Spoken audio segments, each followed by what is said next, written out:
สร้างแต่บ่หนาพี่น้องบางคนก็เขากันลบบ่ให้เห็นนั้นบ่ให้เห็นไม้เชอร่าเอาประจังให้เห็นไม้เชอร่าเพื่อความงามการเห็นไม้เชอร่าแล้วมันงามพี่น้องเอ้ยสาเหตุนะจุดของหลักๆของบวชจังบ่ลบนะนี่คอยมามันสิอู้แบบนี้นี่เด้มันสีแดงต้องฉันคิดว่าย่านมันเปิดไปครับเปิดแบบใดมือไงมานั่งมั่งมันยังยั่งแล้วเนาะมั่งกับบ่ได้อันนี้นะขึ้นมาเหยียบบ่ลุงโอ้สลาดจริงๆแล้วถ้าสิลงในสายบนนี้มีทางลงนะนี่ช่วยเพิ่นกำลังหาวิธีให้เอ้าสายไพ่กับท่านเอาลงนะนี่หมดแล้วเอาไปทิ่มลง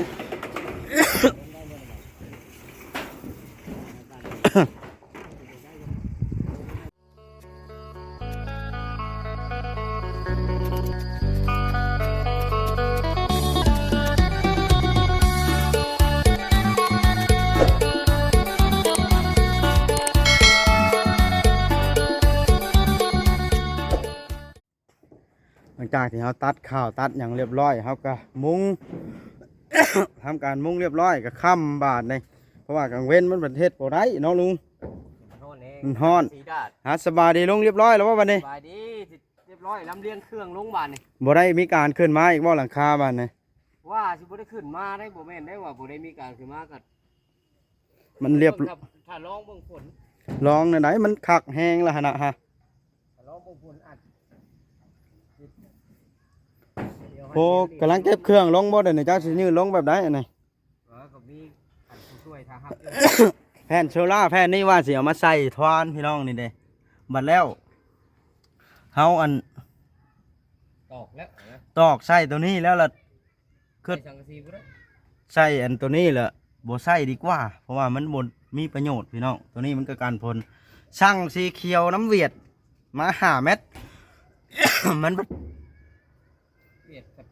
เวียดปัดชง4 เม็ดเป็นตาจะขาหลีคอนี่พี่น้องเอ้ยจะขาดกระยามันก็เฮาก็แก้ตัดเอาตัวส่วนที่เหลือเฮามาตีทวานเอามาใส่ก็ได้อยู่ก็คักอยู่พี่น้องเอ้ยเด้อู้ตูสร้างเวียงคือมุงงามแท้นี่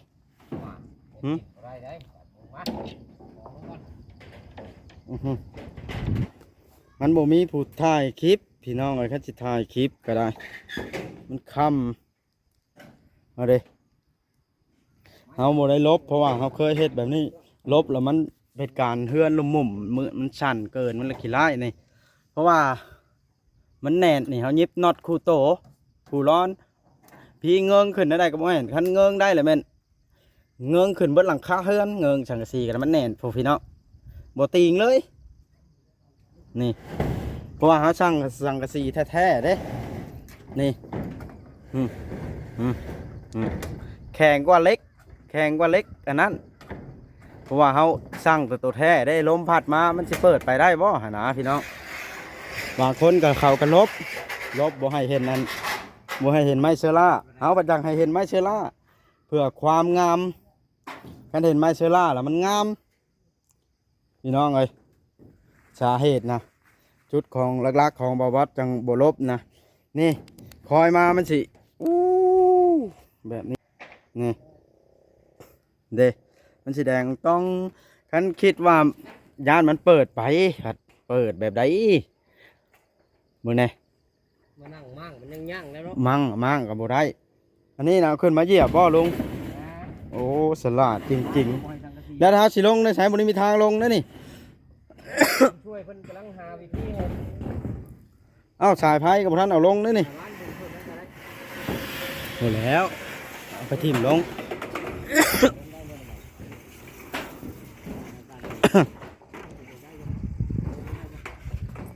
เด้โทษพี่น้องเลยอันเด้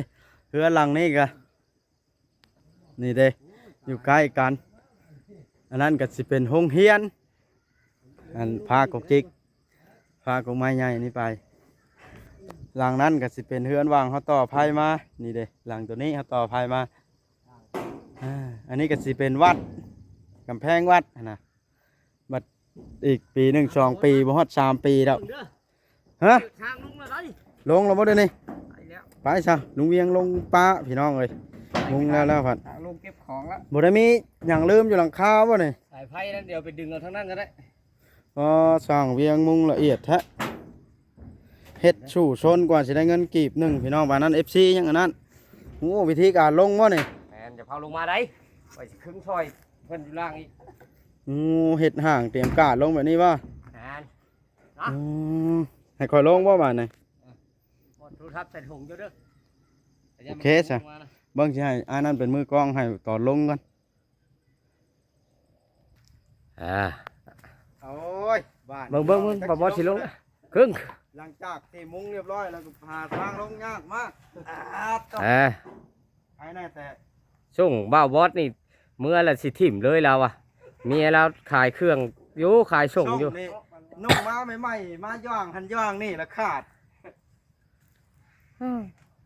น่าคว้างอีกละ เพิ่นสิโชว์ของดี สำคัญหมอปะ สำคัญหมอ ได้ว่า ต่อ เดียวกัน มีหยังอันนี้ไอเวียงชูจนเห็นคู่เส้นขนเนาะอันนี้อู้ทู เรียบร้อยบ้านนี่เนาะ เอฟของ การมุงมาเอิ้นมาเฮ็ดบ่ได้มาเอิ้นนี่ มื้ออื่นเลยทำความสะอาดนี่ให้มันเพียงดีแล้วล่ะสิได้ก็เป็นบางช่วงบางตอนก่อนมื้ออื่นนี่ อนามัยแถวนี้แล้วเนาะ แม่นก็สิทำ เล็กนี่บ่แม่นว่ามันเหลือได้อพี่น้องเอ้ย มันยังบ่พอยังคิดได้ชื่ออยู่ ยังบ่พอเอามาเวลาเขาเฮ็ดทานเอ็นนะตัวนี้ แล้วก็เขาตัดเสียบเพื่อมัดอันต่างๆนะพี่น้องเอ้ยเบิ้งบาดนี่เรือนหลังนี่ใกล้แท้นี่เด้แบบนั้นล่ะพี่น้องเอ้ยเชื้อราบาวัดนะเป็นอย่างจังอย่างให้บ่ลบนะเห็นบ่เห็นไหมเชื้อราแบบมันงามตาแบบใดแบบหนึ่งหั้นนะพี่น้องเห็นบ่เห็นดิโอ้งามอยู่ด้วยล่ะพี่น้องเอ้ยเห็นดิ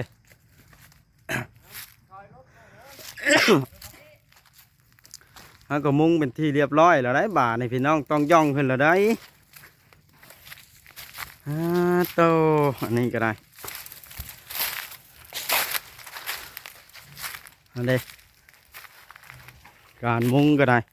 เรียบร้อยนะโมเมนต์นะว่าบ่เรียบร้อยนะพี่น้องเอ้ย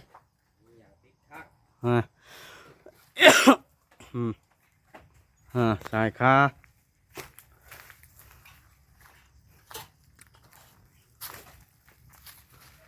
พี่น้องห้องเงาะ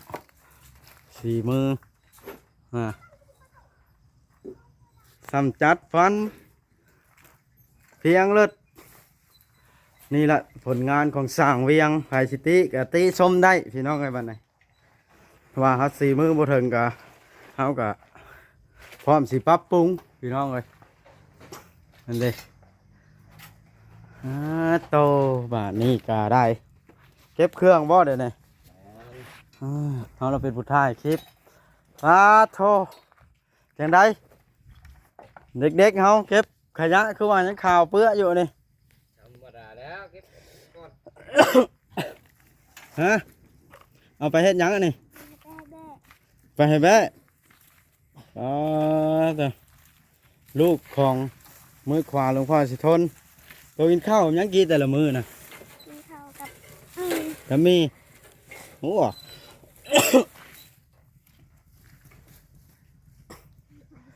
นี่ละพี่น้องไงผลการสี่มือตัวเสร็จชับสักทีพี่น้องเลยขึ้นก่อนบอกยังให้เบิ่งอีกทีนึงเฮ้ย อันนั้นนะเขาเอาเล็กมากอดไว้พี่น้องวางคอต่ออัน วางคอต่ออันบ้านลมเขาก็ได้ทำการเอาเล็กคอกระเบื้องมากอดบีบครีมครบแน่นๆเพื่อให้มันแน่นพี่น้องสี่มือของช่างเวียงนี่ถือว่าใช้ได้พี่น้องไว้ใจได้ถ้าเกิดว่าท่านใดอยากจ้างไปก็ล้มกันได้พี่น้องราคาถือกันละแม่นลงมือ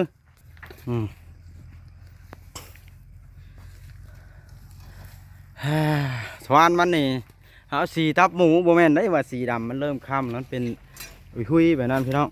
เขาเอาอาลูซิ่งคือกันกับอันมุ้งนั่นแหละแต่ว่าเขาเอาต่างสีเขาบ่เหยียบร้อน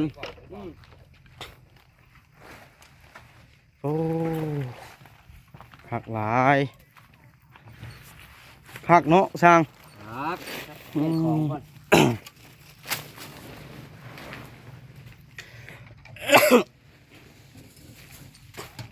มาเบิ่งด้านนี้พาไปเบิ่งแต่ด้านหน้าลืมมาเบิ่งด้านนี้พี่น้องเอ้ยค่ำมืดละ โอ้บ่เห็นมันเทือนสูงโพ่นเขาบ่มีเดินสิย่างไปเบิ่ง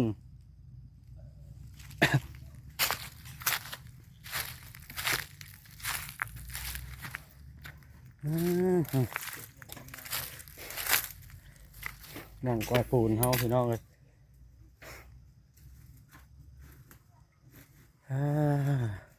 คักหลายคักหลายยังสิอัน ชอบป้าจะป้าไม่เอา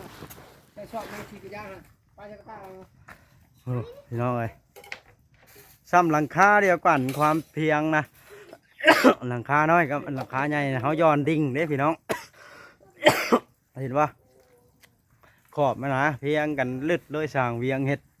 น้ำดีดบรรทัด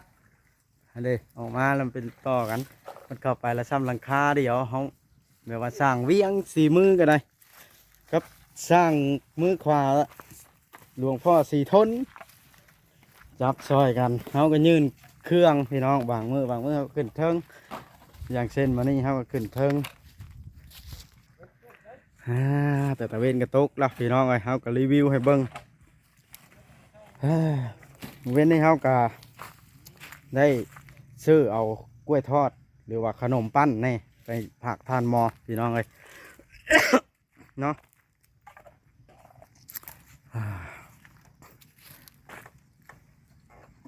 เป็นยังคือหมอกนะนี่ว่ากองกันมันคำว่ายากน้ำแห้งแท้นี่น้ำแข็งทอกทิ่มไว้อะไรนั่นนี่นะฮะใช้ปรุงแล้ว จังไดมืออื่นจังฮับบ่หรือว่ามืออีก2 มือก่อน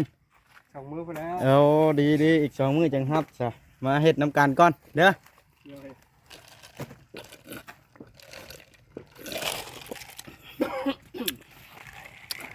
คันได้โตมามาอื่นแล้วอ้ายจะสิเอาให้เก็บส่วนไม้ขยะอันนี้อ้ายสิให้ผู้ชาวพันมาบ่มาอื่น แล้ว เกินเลย มัน เก็บอนามัยอันนี้ยังบ่ให้ยังบ่สะอาดมันนี่บ่ได้ยังแบบว่าส่วนไม้ส่วนหยังเก็บใส่กระสอบไว่าจนเบิดนี่ กอ เป็ ง น ไว้ เศษ เจดึงก็ได้กองเป็นกอง เพื่ออนามัยช่วยกันให้โตมาเลิกของเพียนตอนแรงมาเด้ออย่างนี้ว่าเขาอยากได้เงินซื้อขนมนะ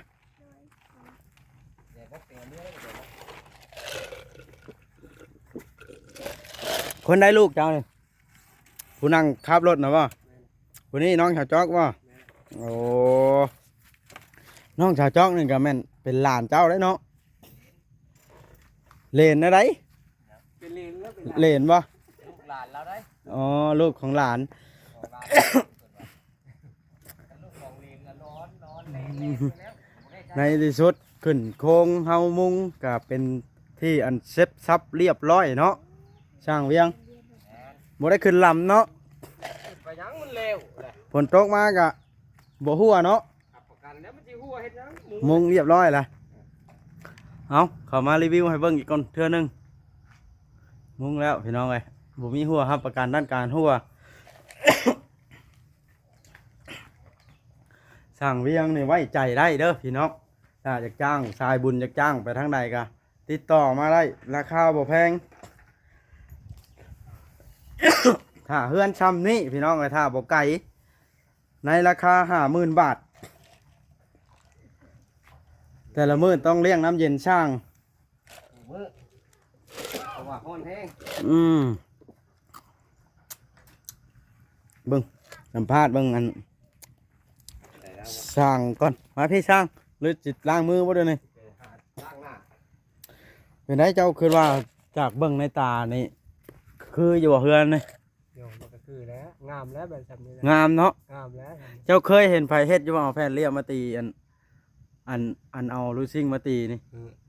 หาเคยเห็นเขาเฮ็ดนี่เนาะคักบ่ คักล่ะ หาเด้ คือผู้อื่นมีแต่เอาแผ่นขาวนะมาตี แผ่นเรียบแผ่นอัน ปูนขาว โอ้ยบ่ได้น่ะเนาะมันอ่อนไปเกินเนาะ สู้เดี๋ยวนี้ปล่อยเลยนะ อันนี้เฮาดีดบาดเดียวตับแล้วแม่นเอาขึ้นไปตอกทีเดียวเลย ต่อทีเดียวเลย จบ แล้วพัดแน่นได้ แน่น ผลบ่พาอีก ตอนนั้นที่นั่นก็เปื่อยแล้วนะแผ่นขาว เปื่อยแบบนั้นเนาะนั่นแล้วคนบ่ทันหูเนาะคันเห็นแบบนี้แล้วหลายคนเอาไปเป็นตัวอย่างเลย แล้วตัวนี้โต๊ะใช่แล้วโอ้ย จบเนาะ จบเลย ตอกไปตอกง่ายตอกทีเดียวเด้ทีเดียวมันจบดีดตับเอาแผ่นเดียวขึ้นไปตอกพันแล้วเบิดด้านหันหนาคอยก็ว่าง่ายแข็งแรงเนาะ ง่ายแต่ได้งามแข็งแรง มักสีใดเรื่องเอาเด้ มักสีใดเรื่องเอาทวานผัดสีเขียวสีขาวมีวัดเนาะฉันมักสีขาวเขาปิ้นด้านขาวอ้องเห็นบ่มักสีเขียวชื่อสีเขียวมักสีแดงชื่อสีแดงทวานมักสีไมเชล่าชื่อไมเชล่า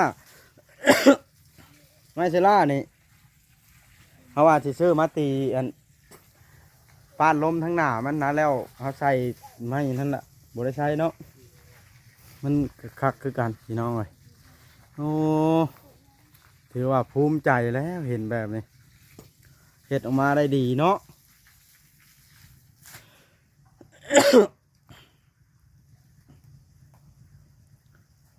เฮ็ดออกมาได้ดีว่าเจ้าว่าเจ้าเคยไปเป็นช่างอยู่ใช้นี่ ไปน้ำหมู่ให้บ้านนี่ โอ้เคยไปน้ำหมูในบ้านนี่แหละเฮ็ดมาจังเฮ็ดเป็นเลยทำแตะก่อนนี่ก็เนาะจังพอเราจังคล่องแคล่วมาบอกให้ตอกยังเฮ็ดยังก็ได้เนาะลุง แหมเราเป็นช่างแล้วได้ผู้ช่วยมาเป็นช่างอยู่แล้วมันงามอย่างไว้ เลยไวมาก่อนี่ก็เป็นบ่ก่อนี่ก็ได้ ได้ยกก่อน บ่ได้เนาะเดี๋ยวมื้ออื่นมาลุยได้ชาติเฮาเนาะ มื้ออื่นลุยเข้างานตามเวลาเดิมใช่เฮาเพื่อเฮามาแต่บ้านเนาะ 8 โมง 9 โมง 8 9 โมงคือเก่า สูตรว่าไว้บ่นะ จ้ะไปจะเลิกงานคำละเรื่องอันเงินคำบัดแล้วจังหับเนาะกาว่า4 มื้อ2 มื้อนี้แล้วเนาะอย่าลืมได้อคิดให้โตนะมาเก็บส้นไม้ส้นนี่ให้อ้ายมาเอื้อนนะเด้อเอ้าครับเองเลยบ่นี่ให้ลูกชายครับบ่ตกไปสั่นไ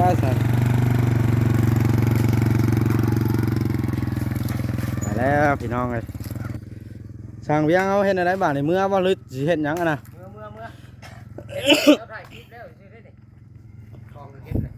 โอ้มามืออื่นมันมามันสิได้จับตัวนี้อยู่แล้ว เอิ้นจัดตัวนั้นมาแล้วเฮาสิอนามัยแถวนี้ แต่มันเพียงเพราะว่าเขาในก่อแล้วเขาต้องได้ใช้ม้าเพราะแบบมันขึ้นสูงนะ เจ้าโคตรแบบนั้นบ่ได้สั่งเวียงเอ้ยเราต้องเอาน้ำมาสีดก่อน หมอ มันจึงอ่อน แล้วไปตั้งสิ บ่สีดไว้ก่อนมื้ออื่นมามันก็อ่อนพอดีมั่งนะพูดง่ายนะเฮาว่าไปสีดไว้ก่อน ก่อน สีดไปแจไปนะเนาะ ลูกแจ๋วบอกเลยมันลุกแห้งเพราะว่าของมันโดนเลยได้แทน เอาแต่ฟูซิตี้เด้อบ้านนี่พี่น้องเอ้ย อะไรกันแล้ว เพราะว่าเฮาก็สุด4 มื้อแล้วเนาะ ที่ช่างเคยเฮ็ดมา ช่างเคยเฮ็ด เอาแต่ฟูซิต้มพี่น้องเอ้ย เงินก็ออกแบบเองล่ะ เงินก็ออก เฮ็ด แบ ตาม บ แบบตัวเองเคยออกเลยบ่ได้มีผู้ออกแบบให้ก็มีผู้ออกแบบให้ยังวะเนาะเฮ็ดตามแบบคนอื่น ไม่ก็ไม่เส้นนี้ใหญ่เนาะแต่ ไม่ก็สั่งเองเฮ็ด เป็นหยังทานหมอนี่เพิ่นข้านย่างมาบ่มื้อนี้เฮาบ่ได้เอาสลิงมาหากว่านี่เพิ่นก็ย่างมาได้ซะต้องไปเยี่ยมเพิ่นเนาะไปเยี่ยมเพิ่นก่อนได้จ้ะตัวแรงนี่ไปแวะเยี่ยมเพิ่นอีกชื่ออันนั้นไปให้เพิ่นเว้นนี่สิทอดกล้วยกับอันขนมปั้นในรถพ่วงนั่นแหละแล้วเพิ่นเราพามาที่มาหอแล้วเราสมอยเลย แสดงว่าผู้พามาบ่ เราข้านเวิ้งเนาะเพิ่นมาเพิ่นย่างเวิ้งไก่ขลัดมาเดี๋ยวนี่มันแบบบ่มีทาง เห็นแล้ว เดี๋ยวมันหก หลายอย่างมาแต่สิทางใด เอาโค้งของเฮียนพุ่นแล้ว ภาควัดพุ่นแหละ เออ เรามาแต่ละรอบนั้นได้ เออ บ่แม่นบ่มานี่ บ่มันปลาคารามานี่ต้องให้คนพามาคาราโค้งแล้วโค้งเขาวัดเด้มาออกประตูได้นี่นะนี่ เออ นัดมาเลยฮะ แต่โรงเรียนบ่ เออบ่แม่นดอกโค้งหอบวัดก็ได้ ไปกี่มื้อหาเยี่ยมทันหมออีกกัน ฮะ เฮา เยี่ยมมึงทันหมอเนาะว่าสิจัดนี่พร้อมบ่แผนมานี่นะ แล้วมันฮ้อนแห้งขึ้นไปแล้วมันถึง มันฮ้อนเนาะ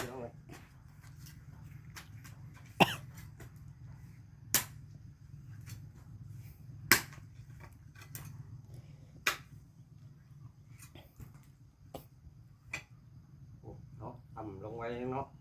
ฉีดน้ำใส่มันเนาะ ตามวูดลงเนาะ แน่นนะคำเป็นทำปลากองให้ปลา เฮาจัด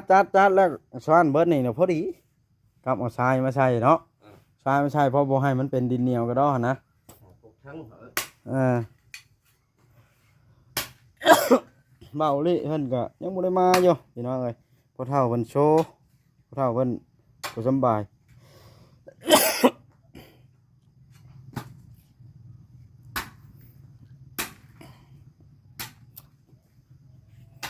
ค่ำมาแล้วไอพี่น้องเอ้ยกลางเว้นกลางคืนก็บ่ไอปานใดกลางเว้นก็บ่ได้ไอปานใดเด้แต่ว่า แรงนี่นะ น้ำแล้วแก้เมื่อบ่น้ำ บ่ โอ้ ติ๊กมันมีน้ำแข็งเอาไว้กินกัน กินข้าวอิ่มเนาะ นะ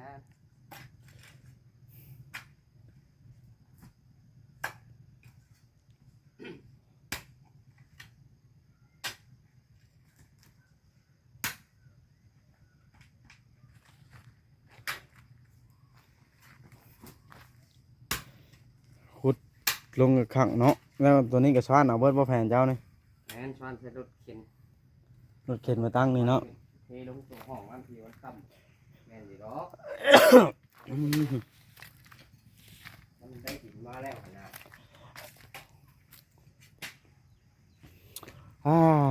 บ่มีไผมาถ่ายน้ำเลยพี่น้องเอ้ย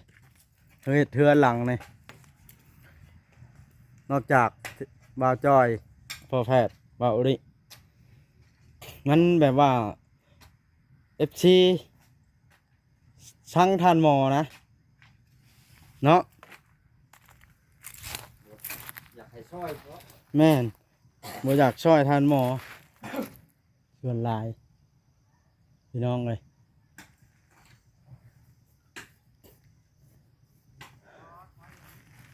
อ้าว เอ้า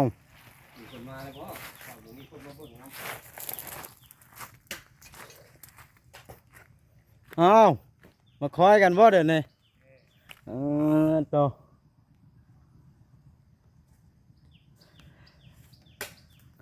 กบไม้เห็นยังดังแชดอยู่นะ เห็ดเพื่อนในน้องสาว เห็นเทือนน้องสาวโอ้เจ้ากับกบไม้คือกันโตเป็นจังไดบัดนี้เบิ่งแล้ว งามเนาะ คักเนาะ ผลงานดีดี ครับไวผม ด่วนจีอะไรเนาะ แป๊บเดียวนะ ทั้งขึ้นโค้งทั้งมุงเนาะทั้งตีทวาน